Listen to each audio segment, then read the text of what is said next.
They say numbers don't lie, so let's talk numbers. 620 million people, more than half of the world's Hindus, and more than the entire population of North America, all gathered at the Mahakumbh Mela in Prayagraj, India. And yet, where was the legacy media coverage on the biggest gathering on earth? Compare it to other global festivals: Carnival in Brazil, Hajj in Mecca, Christmas at the Vatican, even music festivals like Coachella. These events are showcased and celebrated with human interest stories and stunning imagery across every major outlet. But when it comes to the largest peaceful gathering in human history, crickets. Except when it's seen as an opportunity to push the same tired tropes about Hindus in India. Poverty? Check. Superstition? Check. Overpopulation and chaos? Check and check. Here's the BBC headline: Millions take a dip in polluted Ganges. Reuters warned, mass Hindu bathing event goes ahead amid fears of new COVID wave. And CNN, well, the only thing they found worth reporting was all the way back in 2013, and it said, Stampede at Indian Kumbh Mela kills 36. What readers around the world didn't get to learn about the Mahakumbh Mela was the thousands of free food kitchens that ensured no one went hungry, or the public compost toilets that kept millions of people relieved and the area clean, or the meticulously maintained river water, in contrast to polluted industrial rivers around the world.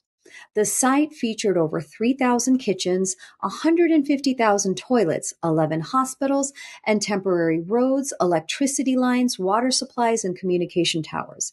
It's not just the media, though. How about our beloved scholar activists? You know, the ones who insist that Hinduism oppresses women, thrives on caste oppression, and is anti every other religious minority in India.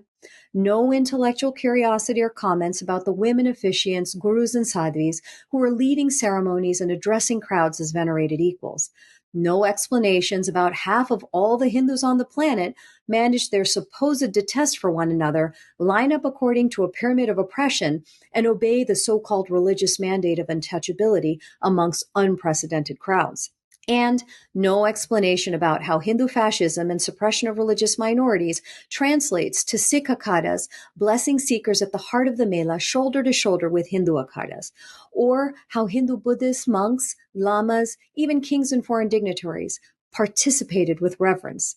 The truth is, the media and so-called experts on Hinduism aren't interested in showing the Hindu dharmas as they are, because the reality of the Mahakumbh Mela, its scale, its inclusivity, its sheer organization, shatters every stereotype they've built and survive on. The Mahakumbh Mela was one of the most remarkable human gatherings in history, a celebration of faith, unity, and cooperation on a scale the world has never seen. But you wouldn't know it if you relied on the headlines.